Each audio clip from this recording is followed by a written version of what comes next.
ಇವತ್ತು ಪೆಸ್ತೋ ಸಾಸ್ ಮತ್ತು ಪಾಸ್ತಾ ಮಾಡೋಣ. ಪೆಸ್ತೋ ಸಾಸ್ ಮಾಡೋದಕ್ಕೆ ಮೊದಲನೇದಾಗಿ ಬೇಸಿಲ್ ಲೀಫ್ನ 1 ನಿಮಿಷ ಬಿಸಿ ನೀರಲ್ಲಿ ಬೇಯಿಸಿ ತೆಕ್ಕೋಬೇಕು. ಇದು ಜಾಸ್ತಿ ಹೊತ್ತು ಬೇಯಿಸೋದು ಬೇಡ, ಕಲರ್ ಚೇಂಜ್ ಆಗುತ್ತೆ. 1 ನಿಮಿಷ ಮಾತ್ರ ಕುದಿಯೋ ನೀರಲ್ಲಿ ಹಾಕಿ ಬೇಯಿಸ್ಬಿಟ್ಟು ನಂತರ ಸಪ್ರೇಟಾಗಿ ಇಟ್ಕೊಳ್ಳೋಣ. ಪೆಸ್ತೋ ಸಾಸ್ ಮಾಡೋದಕ್ಕೆ ಬ್ಲೆಂಡರಲ್ಲಿ 50 ml ಆಲಿವ್ ಆಯಿಲ್, ಸ್ವಲ್ಪ ಬಾದಾಮಿ ಮತ್ತು ವಾಲ್ನಟ್, ಸ್ವಲ್ಪ ಬೆಳ್ಳುಳ್ಳಿ ಹಾಕಿ ಕ್ರಷ್ ಮಾಡ್ಕೋಬೇಕು. ಡ್ರೈ ನಟ್ಸ್ ಎಲ್ಲ ಕ್ರಷ್ ಆದ ನಂತರ ಇದಕ್ಕೆ ಬೇಯಿಸಿಟ್ಕೊಂಡಿರೋವಂಥ ಬೇಸಿಲ್ ಲೀಫ್ ಹಾಗೆ 1 ಸಣ್ಣ ಕಪ್ಪಷ್ಟು ಪಾರ್ಮಜಾನ್ ಚೀಸ್, ರುಚಿಗೆ ಸ್ವಲ್ಪ ಉಪ್ಪು ಹಾಕಿ ಚೆನ್ನಾಗಿ ಇದನ್ನು ರುಬ್ಕೋಬೇಕು. ನಾನಿಲ್ಲಿ ಸ್ವಲ್ಪ ಕ್ರಷ್ ಮಾಡ್ಕೊಂಡಿದ್ದೀನಿ, ಅಂದರೆ ಸ್ವಲ್ಪ ತರಿಯಾಗಿ ನಟ್ಸ್ ಸಿಗೋ ಹಾಗಿದೆ.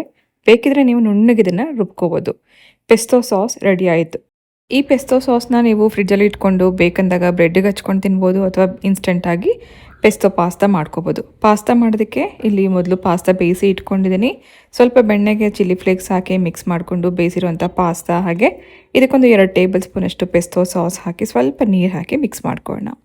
ಇದಂತೂ ತುಂಬ ಚೆನ್ನಾಗಾಗುತ್ತೆ. ನೀವು ಯಾವುದೇ ರೀತಿ ಪಾಸ್ತಾ ಉಪಯೋಗಿಸ್ಕೋಬೋದು.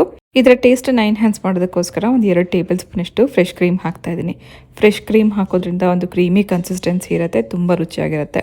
ಒಂದ್ಸತಿ ಮಿಕ್ಸ್ ಮಾಡಿಕೊಂಡು ಬಿಸಿ ಬಿಸಿಯಾಗಿ ಸರ್ವ್ ಮಾಡುವಾಗ ಮೇಲಿಂದ ಮೊಸರೆಲ್ಲ ಚೀಸ್ನ ಹಾಕಿ ಸರ್ವ್ ಮಾಡಿ.